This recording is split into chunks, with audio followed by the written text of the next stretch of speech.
This is Jim with A1 Repairs. Thanks for watching our YouTube channel. The point of the following video is to provide you an up-close view of the products that we sell, as if you were heading into our local hometown dealership to purchase one. With everybody shopping online, this is our attempt to bring you closer to the product rather than just viewing words on a web page. Please be sure to email or call with any questions that you may have, and also like us on Facebook for the latest product and industry updates. Thanks, and enjoy the video. Thanks for tuning in to the A1 Repairs YouTube channel for the Husqvarna 455 Rancher chainsaw. Now, before I get into tearing the saw apart a little bit, we're going to go over a few specifications. Now, this guy is rated at 55 cc's, cranking out 3.5 horsepower. Now, dry weight, not include bar chain, nothing gas or oil tank, we're at 12.8 pounds. Now, this saw from Husqvarna is spec'd out to run a 14 to a 20-inch bar. Most commonly, everybody's running 18 to 20 on it. I do not recommend going larger than the 20. 14 is probably a little small for this as well. Now, max RPM speed on this guy is going to be 9,000. So, now this guy's got the X-Torque engine from Husqvarna, and we're going to go over a few starting features here real quick. Now, jump to the back of the saw. There is a choke lever, the blue lever that you can pull out. What's nice about the way this is set up is if you're on the kill position for the stop switch, when you pull the choke out, it automatically kicks you back up to the run. So, and then when you want to kill it, press and hold, it'll shut off for you. Make sure you return the switch back to the run position so that when you go to start it, that you'll be ready to go and you didn't forget that it was in the off position.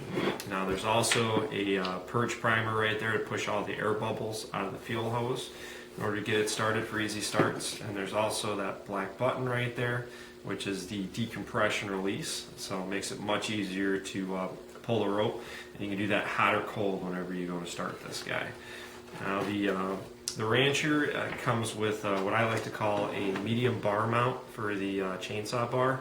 Now this is running a 3/8 chain. You can change it out if you want, but the drive that's on there is capable of running .050 or 058 chain, but you got to make sure that the bar compensates for it as well. Anytime you change the width of the chain, you got to have a different bar. So, but there's many different bar chain applications. Those aren't the only ones that I told you. You can change a lot of different things out with it. So we're going to get into the fuel tank on these. They got a nice tether on the gas cap. So when the gas cap comes off, it holds in tight for you. If you want to run your saw dry for storage or drain the gas tanks out, these pop out really easy so that you can drain out. And same thing with the oil cap on the front. Now the 455 Rancher chainsaw does have an adjustable oiler, which you can see where my finger is right there, and then there's an indicator gauge on the side of the chassis right there, which will show you positive or negative, what direction to go with it. You can run low temp or regular bar chain lube. It just depends on the application, hot or cold, and then you can adjust accordingly and make sure that your chains and your bars aren't overheating and you're scorching them. Now it does have a pretty aggressive bucking spike on the front right there. We're going to get you into the side cover right here. It's got a side mount chain tensioner, which is really nice. You're not trying to fidget with it up front when it's really close to the bar. It's got 2 studs for bar mounting. Pull this off and get you into the clutch.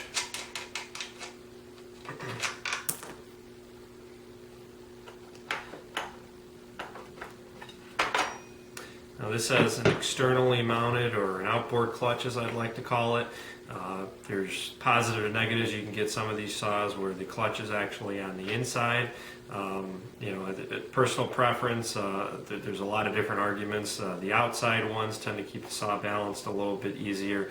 The inboard clutches make it a little easier to slip the chain on. It's really just personal preference and how the saw is set up. So that's what it looks like with the side cover removed there.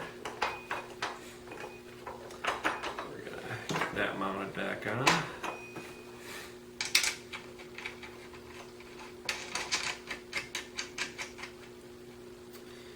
Alright, this saw runs special vibration dampening all the way through it.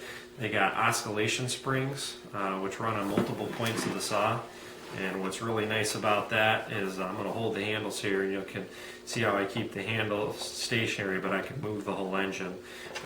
It's a real nice design from Husqvarna. It helps reduce operator fatigue, that fuzziness feeling you get in your hand when you're using the chainsaw, or the fatigue that you get up in your arm. The better the vibration dampening and the handles are to isolate you from the engine, the much happier you're going to be with the chainsaw. So we're going to pull into the top cover on this guy here.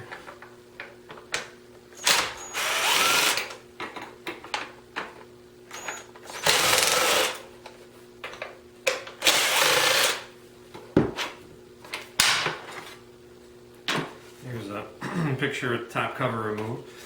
It's got a quick snap release air filter on it. Husqvarna runs a lot of two-piece filters, which are real nice. You can pop those open, clean them. There's multiple different filter options available from Husqvarna as well.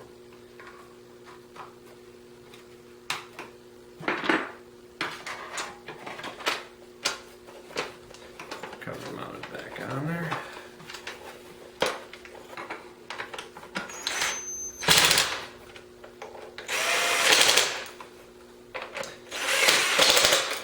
The 455 Rancher, a little bit more of an advanced chainsaw. I don't know that I'd call it a full professional, but it's definitely not a homeowner. It's kind of right in between for you. So the guy that's going to use it a couple times a week, or wants to do some firewood, or out on the ranch, or out on the farm, this is a perfect chainsaw for them. So I'd like to thank you for tuning into the 455 Rancher chainsaw here with A1 Repairs. Thanks.